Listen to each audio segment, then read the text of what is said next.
Hello students, कैसे हैं आप सब। स्वागत है आप सबका हमारे चैनल पे जिसका नाम है एनकेएस लर्निंग कैंपस। मैं आपकी एजुकेटर वसुधा आपके लिए टीजीटी पीजीटी बायोलॉजी क्वेश्चंस लेके आई हूँ। आज की क्लास में आप लोगों के लिए सेंस ऑर्गन की लाई हूँ। ठीक है, तो हम लोग आज स्टार्ट करते हैं सेंस ऑर्गन के साथ। तो चलिए हम लोग स्टार्ट करते हैं अपने पहले क्वेश्चन के साथ। हमारा पहला क्वेश्चन है which is the largest body cell. ठीक है, ये हमारी इसमें से सबसे लार्जेस्ट बॉडी सेल कौन सी होती है। ठीक है, सबसे लार्जेस्ट बॉडी सेल कौन सी होती है, तो वो होती है न्यूरॉन।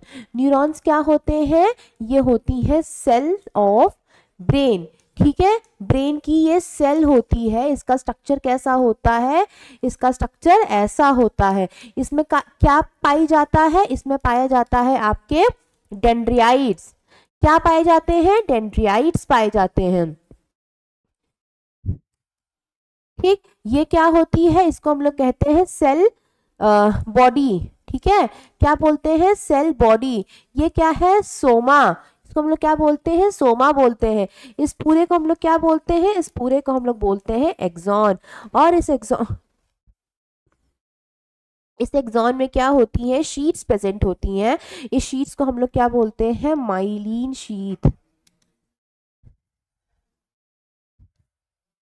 ठीक है, तो ये होते हैं, ये सबसे क्या होती है, लार्जेस्ट होती हैं। और इनके पास क्या होती है, डिवाइडिंग पावर नहीं होती है। डिवाइडिंग पावर इनके पास क्या होती है, नहीं होती है। डिवाइडिंग पावर ये लोग खो चुके होते हैं। चलिए आगे चलते हैं अपने नेक्स्ट क्वेश्चन की तरफ। हमारा नेक्स्ट क्वेश्चन क्या कहता है, which hormone is known as phenolic hormone. इसमें से कौन सा हार्मोन ऐसा है जिसको हम लोग फिनोलिक हार्मोन कहते हैं। फिनोलिक हार्मोन जैसे आपका क्या हो गया, फाइटोकेमिकल।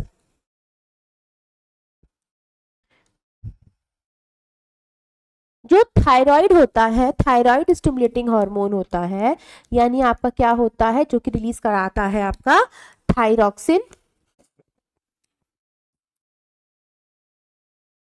क्या रिलीज करता है, ये करता है थायरॉक्सिन। थायराइड स्टिमुलेटिंग हार्मोन क्या रिलीज कराता है, रिलीज कराता है थायरॉक्सिन। इस थायरॉक्सिन से क्या रिलीज होता है, इस थायरॉक्सिन से रिलीज होता है T3 हार्मोन। और क्या रिलीज होता है, T4 हार्मोन।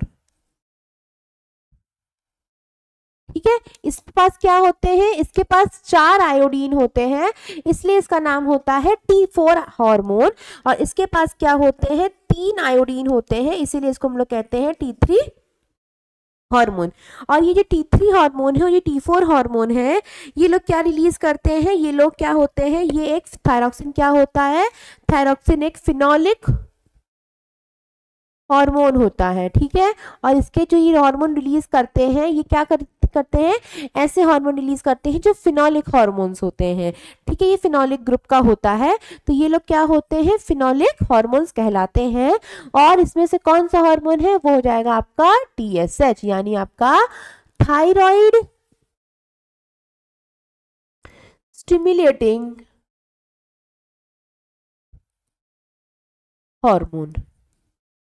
ठीक है, समझ में आ गया। ACTH क्या होता है, ACTH क्या होता है, GT क्या होता है, ADH क्या होता है। ठीक है, तो चलिए हम लोग आगे चलते हैं अपने नेक्स्ट क्वेश्चन की तरफ।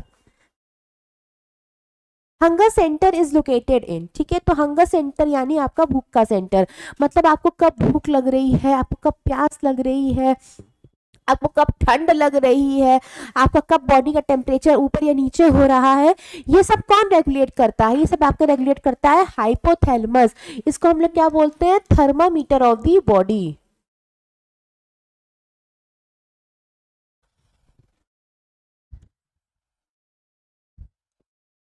थर्मामीटर ऑफ दी बॉडी कहते हैं इसको। इसको हम लोग मास्टर ग्लैंड भी कहते हैं, मास्टर ग्लैंड भी कहते हैं। क्यों, क्योंकि ये पिट्यूटरी ग्लैंड को रेगुलेट करता है। और क्या करता है ये हमारे बीपी को मेंटेन करता है, हमारे हार्ट बीट को मेंटेन करके रखता है, रेगुलेट करता है। हमारे स्लीप साइकिल को भी ये क्या करता है, मेंटेन करता है। ठीक है, समझ में आ गया आपको। और तो इसको हम लोग क्या बोलते हैं, ये हमारा होता है सेंटर, सटाइटी सेंटर कहते हैं हम लोग इसको, सटाइटी सेंटर। सटाइटी सेंटर मतलब हमारी फुलनेस का सेंटर। जब हम लोग खाना आना खा लेते हैं तो हमें एक नहीं, तो खाना खा लिया या पानी पी लिया तो हमें कहते फुलनेस की फीलिंग आती है, तो वो भी हमें हाइपोथैलेमस की वजह से ही आती है। सेरिबेलम क्या करता है, हमारी बॉडी को बैलेंस करता है।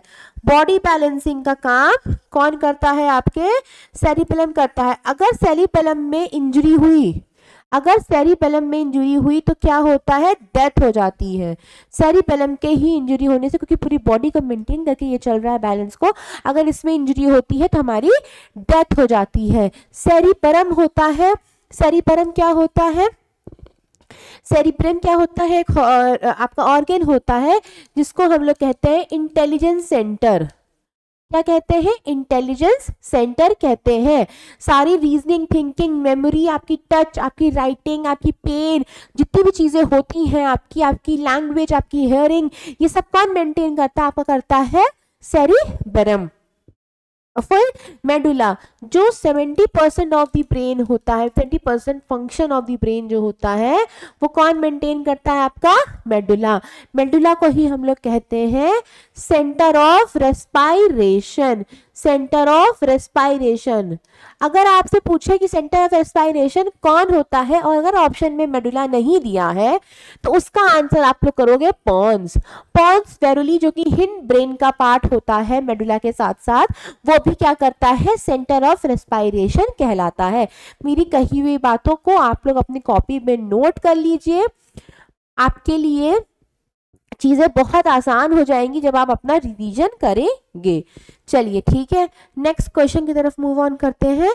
नेक्स्ट क्वेश्चन हमारा कहता है हेयरिंग इज कंट्रोल्ड बाय। ठीक है, अभी मैंने आपको बताया कि हेयरिंग हो गई, लैंग्वेज हो गया, टच हो गया, पेन हो गया, टेस्ट हो गया, राइटिंग हो गया, इंटेलिजेंस हो गया, मेमोरी हो गई, रिंग्स वही, थिंकिंग हो गई, ये सब कौन मेंटेन करता है, आपका सेरिबेलम। पर सेरिबेलम में क्या होता है, सेरिबेलम में आपके 4 पार्ट होते हैं। सेरिबेलम में क्या होते हैं, आपके 4 पार्ट प्रेजेंट होते हैं। एक पार्ट को हम लोग कहते हैं फ्रंटल लोब, एक पार्ट को हम लोग कहते हैं फ्रंटल लोब। फिर एक होता है आपका पैराइटल लोब, फिर एक आपका होता है टेम्पोरल लोब,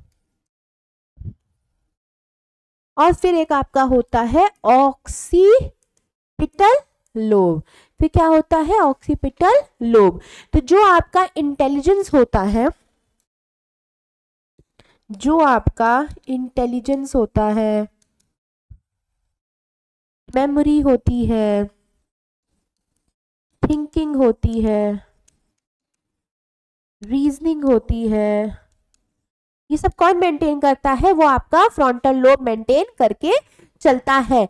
पैराइटल लोब क्या करता है, पैराइटल लोब आपका टेस्ट देता है, राइटिंग देता है, और आपको पेन देता है। टेम्पोरल लोब क्या करता है, हियरिंग करता है। ठीक है, हियरिंग करता है, क्या करता है, टच, हियरिंग देता है, टच देता है आपको। ठीक है, और क्या देता है आपको, लैंग्वेज देता है। ठीक है, ऑक्सीपिटल क्या करता है, स्मेल देता है, और आपको विजन देता है। ठीक है, समझ में आ गया। तो फ्रंटल लोब आपको क्या करता है, मेमोरी देता है, आपको थिंकिंग देता है, आपको रीजनिंग देता है, आपको इंटेलिजेंस देता है, आपके माइंड को शार्पन करने का काम करता है। पैराइटल लोब आपकी टेस्ट देता है, राइटिंग देता है, और पेन का काम करता है। टेम्पोरल लोब आपका क्या करता है, हियरिंग करता है, रीजनिंग, अरे टच देता है, और लैंग्वेज देता है। ठीक है, और ऑक्सीपिटल क्या करता है, आपको स्मेल देता है, और आपको विजन देता है। क्या देता है, आपको स्मेल देता है, और आपको विजन देता है। ठीक है, समझ में आ गया। तो यहाँ पे जो क्वेश्चन पूछा है आपसे, तो अगर यहाँ पे टेम्पोरल लोब नहीं दिया होता तो आप क्या देते, आप पे सेरिबेलम मार्क करते। बट यहाँ पे अगर टेम्पोरल दिया हुआ है तो यहाँ पे आप क्या मार्क करोगे, टेम्पोरल लोब, क्योंकि टेम्पोरल लोब क्या करता है, हियरिंग देता है, टच देता है, लैंग्वेज देता है, और यहाँ पूछा क्या है, आपका हियरिंग। ठीक है, चलिए आगे चलते हैं। Semi circular canal of the internal ear are related to. देखिए जो आपका इंटरनल ईयर होता है, ठीक है, इंटरनल ईयर में क्या होता है, एक लेयर पाई जाती है, एक ऑर्गन पाया जाता है, इसको हम लोग कहते हैं मेम्ब्रेनस लेब्रिंथ। क्या कहते हैं, मेम्ब्रेनस लेब्रिंथ कहते हैं। इंटरनल ईयर में होता है, एक ऑर्गन प्रेजेंट होता है, ठीक है। अब मेम्ब्रेनस लेब्रिंथ में क्या होती है, उसके भी पार्ट्स होते हैं। वो होता है आपका सेमी सर्कुलर कैनाल, ठीक है, एक आपका होता है यूट्रिकुलस, एक आपका होता है कॉक्लिया, ठीक है। जो सेमी सर्कुलर कैनाल होता है, तो सेमी सर्कुलर कैनाल क्या करता है, सेमी सर्कुलर कैनाल जो होता है आपकी बॉडी बैलेंसिंग का काम करता है। क्या करता है, आपकी बॉडी बैलेंसिंग का काम करता है। यूट्रिकुलस क्या करता है, यूट्रिकुलस भी आपके बॉडी बैलेंसिंग का काम करता है। फिर अगर साथ साथ आपका आया कॉक्युला, कॉक्युला क्या करता है, आपके हेयरिंग का काम करता है। जो भी आपको चीजें सुनाई देती हैं वो आपको किसके लिए सुनाई देती हैं, आपको कॉक्युला के जैसे सुनाई देती हैं। अब आया आपका सेमी सर्कुलर कैनाल और यूट्रिकुलस, तो इन दोनों में क्या होता है, जो इसमें एक लिक्विड पाया जाता है उसको हम लोग कहते हैं एंडोलिम्फ। इसमें एक लिक्विड पाया जाता है, इसको हम लोग कहते हैं एंडोलिम्फ। क्या होता है, इसका एक लिक्विड होता है। ये जो एंडोलिम्फ होता है, ये लिक्विड प्रेजेंट होता है इसमें, ये लिक्विड क्या करता है, जब सेमी सर्कुलर कैनाल मूव करता है तो ये साथ में लिक्विड में भी मूवमेंट होती है। जैसे अब आप मूव किए, ठीक है, या अगर आप मूव नहीं किए तो जैसे साउंड वेव आई तो उससे सेमी सर्कुलर कैनाल को जैसे ही टच किया तो वो आपका सेमी सर्कुलर कैनाल मूव करने लगता है। उससे क्या होता है कि इसमें प्रेजेंट जो लिक्विड होता है उसको हम लोग कहते हैं एंडोलिम्फ, ये एंडोलिम्फ भी मूव कर जाता है। और जब वो मूव करता है तब आपको चीज़ें क्या होती हैं, सुनाई देती हैं। तो ये जो भी मैंने आपको कहा है आप इसको अपनी लैंग्वेज में नोट कर लीजिए कि when semi circular canal have a movement, endolymph present liquid also moves and which results in hearing, ठीक है, एंड द बॉडी बैलेंसिंग। जैसे क्या होता है कि अब आप मूव किए, ठीक है, अब आपने मूव किया तो आपका सेमी सर्कुलर कैनाल भी मूव हुआ, ठीक। अब सेमी सर्कुलर कैनाल मूव हुआ तो साथ में एंडोलिम्फ मूव हुआ। ये एंडोलिम्फ करता क्या है, ये जाता है ऑडिटरी कैनाल के पास। किसके पास जाता है, ऑडिटरी कैनाल के पास जाता है। ऑडिटरी कैनाल, ऑडिटरी नर्व जो होती है, कौन सी क्रेनियल नर्व होती है, वो होती है 8th क्रेनियल नर्व। जब ऑडिटरी कैनाल के पास जाता है तो ऑडिटरी कैनाल क्या करती है, हमारी जो भी बॉडी ऑर्गन मूव किया है उस बॉडी ऑर्गन के पास जाती है, न्यूरॉन्स को भेजती है, और तब उसके पास वो भेजती है तब पता चलता है कि हाँ आपकी जो बॉडी है वो बैलेंस स्टेट में है कि नहीं है। तो ये काम किसका होता है, ये काम होता है आपका सेमी सर्कुलर कैनाल का, ठीक है। तो यहाँ पे क्वेश्चन पूछा है कि सेमी सर्कुलर कैनाल जो होता है इंटरनल ईयर वो किससे रिलेटेड होता है, वो होता है आपके बॉडी बैलेंसिंग से।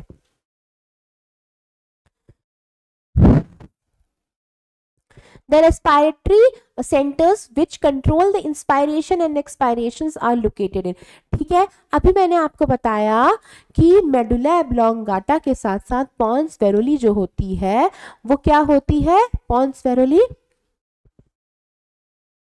पॉन्स वेरोली क्या होती है, सेंटर ऑफ रेस्पायरेशन। क्या कहलाती है, सेंटर ऑफ रेस्पायरेशन। और सेंटर ऑफ रेस्पायरेशन का मतलब है कि रेस्पायरेशन में क्या हो रहा है, इंस्पिरेशन एंड एक्सपायरेशन। क्या हो रहा है, इंस्पिरेशन एंड एक्सपायरेशन। तो इंस्पिरेशन और एक्सपायरेशन हो रहा होता है। तो ये दोनों क्या करती हैं, इसका कौन आपको रेगुलेट कर रहा है, आपका मेडुला ऑब्लोंगाटा, ठीक है।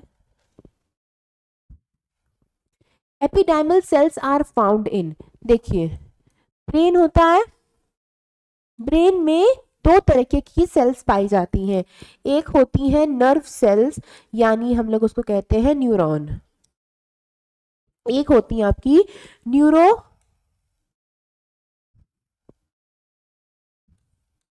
ग्लिया सेल्स, एक होती है न्यूरोग्लिया सेल्स। नर्व सेल्स जो होती हैं वो क्या करती हैं, न्यूरॉन्स, जिनकी नर्व सेल्स में क्या होता है, जो क्या करती है, न्यूरॉन्स होती हैं, है ना। और जो न्यूरोग्लिया सेल्स होती हैं ये क्या बनाती हैं, ये कौन सी सेल्स बनाती हैं, ये बनाती हैं आपकी एपेंडाइमल सेल, एपेंडाइमल सेल बनाती है। नर्व सेल्स जो होती हैं वो क्या बनाती हैं, आपके न्यूरॉन्स बनाती हैं, न्यूरॉन्स ही आपकी नर्व सेल्स होती हैं। और कौन सी नर्व्स होती हैं, इसको हम लोग कहते हैं क्रेनियल नर्व्स, ठीक है। और यहाँ पे क्या है आपका एपेंडाइमल सेल्स, जो एपेंडाइमल सेल्स होता है ये क्या करता है, एपेंडाइमल सेल्स क्या करता है, ये जो आपका सेंट्रल नर्वस सिस्टम होता है ना उसको से सराउंड किया रहता है, ठीक है। और ये क्या करता है, ये क्या फॉर्म करता है, ये फॉर्म करता है आपके, क्या फॉर्म करता है आपके, सेरिब्रो स्पाइनल फ्लूइड, ठीक है। मतलब जो आपकी ब्रेन होता है, इस ब्रेन में क्या होती है, एक फ्लूइड प्रेजेंट होता है पूरे ब्रेन में। जो पूरे ब्रेन में जो फ्लूइड प्रेजेंट होता है उस फ्लूइड को हम लोग क्या बोलते हैं, सेरिब्रो स्पाइनल फ्लूइड कहते हैं। ये ब्रेन करता क्या है, जो हमारी मतलब जो हेड को फ्रॉम किसी मतलब फ्रिक्शन से, या फिर मान लो टकरा गया या किसी भी तरीके की फ्रिक्शन से हमारे बचाता है। इनफैक्ट हमारे ब्रेन को, जो हमारा ब्रेन होता है, यहाँ पे जो मेडुला ऑब्लोंगाटा होता है, फिर वहाँ से जो स्पाइनल कॉर्ड होती है, तो यहाँ पे भी ये चीज़ प्रेजेंट होती है जिससे कि हमारे मेडुला ऑब्लोंगाटा और आपके स्पाइनल कॉर्ड के में से फ्रिक्शन ना हो, उससे भी ये बचाने का काम करता है। कौन करता है, सेरिब्रोस्पाइनल फ्लूइड। तो एपेंडाइमल सेल्स कहाँ पाई जाती हैं, एपेंडाइमल सेल्स आपकी पाई जाती हैं ब्रेन में। अगर आपसे पूछे कि किडनी की अगर आपसे पूछे कि फंक्शनल यूनिट कौन सी होती है, तो आप क्या बताओगे, नेफ्रॉन।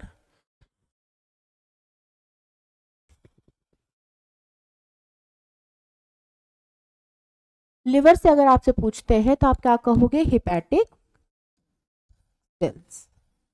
एपिडेर्मिस क्या करती है, एपिडेर्मिस का काम होता है कि ये स्पर्म को मैच्योर कराने का काम करती है, मैच्योर कराने का काम करती है और अपने पास स्टोर करके रखती है।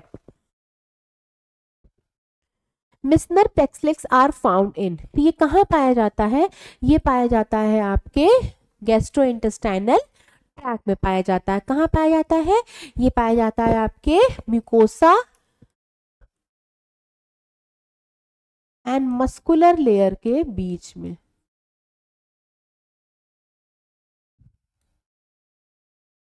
ठीक है। membranous labyrinth is called a statoacoustic organ because it is concerned with, membranous labyrinth किस चीज के लिए concerned होता है, hearing के लिए और balancing के लिए। तो इसका सही आंसर क्या हो जाएगा, both A and C, ठीक है। आई होप आपको सारी चीज़ें समझ में आ गई होंगी और आपको कोई भी डाउट अब नहीं होगा। But in case if you have any kind of the doubt you can message और कॉल ऑन दिस नंबर, आप इस नंबर पे कॉल कर सकते हैं, या फिर किसी भी तरीके की प्रॉब्लम हो तो आप हमारे चैनल के कमेंट बॉक्स में ज़रूर पिन कर सकते हैं। आप कि जो भी डाउट्स होंगे वो मैं ज़रूर आपको उसी दिन मैं आपसे कोशिश करूँगी कि आपको वो डाउट क्यूरी आपकी क्लियर कर दें, ठीक है स्टूडेंट्स। अगर आप चाहते हैं कि हमारी साथ साथ किसी भी तरीके की अगर आप क्लासेस लेना चाहते हैं तो आप इस नंबर पे या इस नंबर पे कॉल करके या जीमेल आईडी दी हुई इस पे आप पूछ सकते हैं, आपको इन्फॉर्मेशन पता चल जाएंगी। Thank you so much students.